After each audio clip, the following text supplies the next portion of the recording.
Wisconsin is voting, which means Wisconsinites who want to exercise their democratic rights probably are rightfully terrified of what effect it's going to have on their health to do so, but feel like they live in a democracy, so they should be able to vote, are being put into the position where they have to go out and violate social distancing rules to do so. And so they're out there, and I want to give you an idea of what that looks like. So people have been uploading videos. You're seeing one here of people, and they're doing what they can. They're wearing masks, and they're spreading out.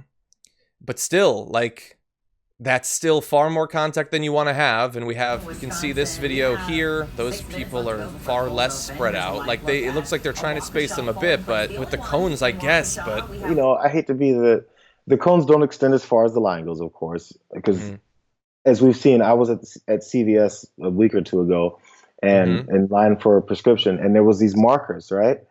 On the floor with tape lines, and they had them distance and everything. And there was a lot of these precautions put in place.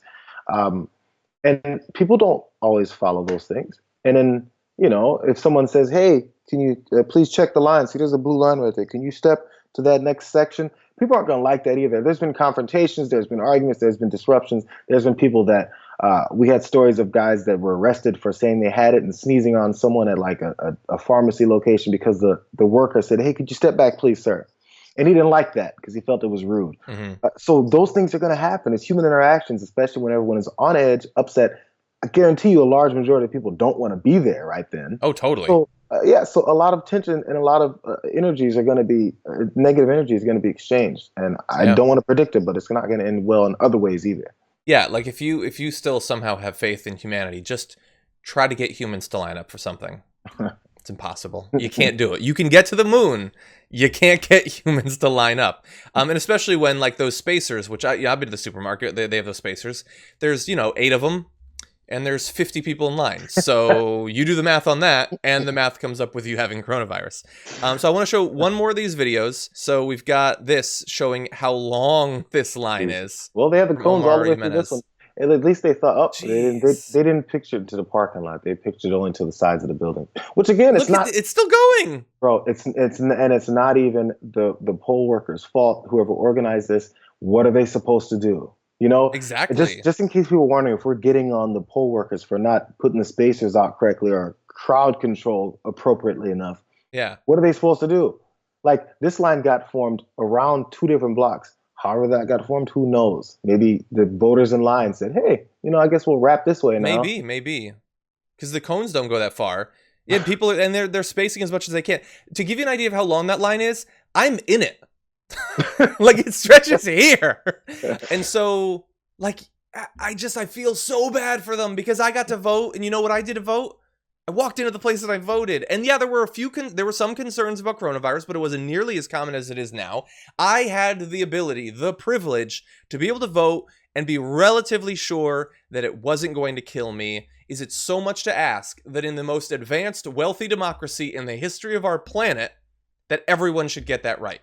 That we could come up with a situation, and we could, by the way, the Supreme Court came in and stopped it. We had the delay that potentially would have gotten us to the point where less people would have had the virus. Well, and then they stepped in. I need answers. They need to give me an official statement, and I demand it. They're going to give it to me because I'm the one who demanded it. Yeah, they will. And by the way, you should know that one of the reasons the lines are going to be as bad as they are is that there are far less places to actually vote. And no, this is not like in a lot of recent elections where the Republicans just came in and shut down a bunch of polling places, generally in areas where rich white people don't live. That's probably happening too.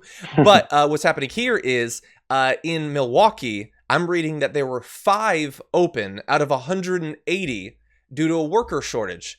Because what do you know? People are terrified of interacting with literally hundreds of thousands of people during a goddamn pandemic. So they didn't show up, understandably. My mother's one of them too. Poll workers generally are older folks, and it's a generalization, but from what I've seen, their majority of them tend to be older folks in my experiences. My mother was one of them. She's a group of that elderly community at this point in her life. So do you think they want to be exposed to it after all we've been hearing about how it affects? And then they said the older you are, many times you have more issues with it. Do you think they want to be out there sitting there and taking every person that comes by them and exchanging any kind of, I don't know, paper information, conversation, any of that with them? they're not going to be there. And also, a large majority of voters won't be there either. And I'm not out here telling people not to go vote, but it's people's normal thought process. If we've been on quarantine and self quarantine and stay at home suggestions, why would people leave the house and do this? Yeah, it'd be super confusing, especially when they probably saw the news yesterday that they weren't going to. And then late at night it finds out that they have to. It's just a mess. And it doesn't need to be. It's a primary. It can wait.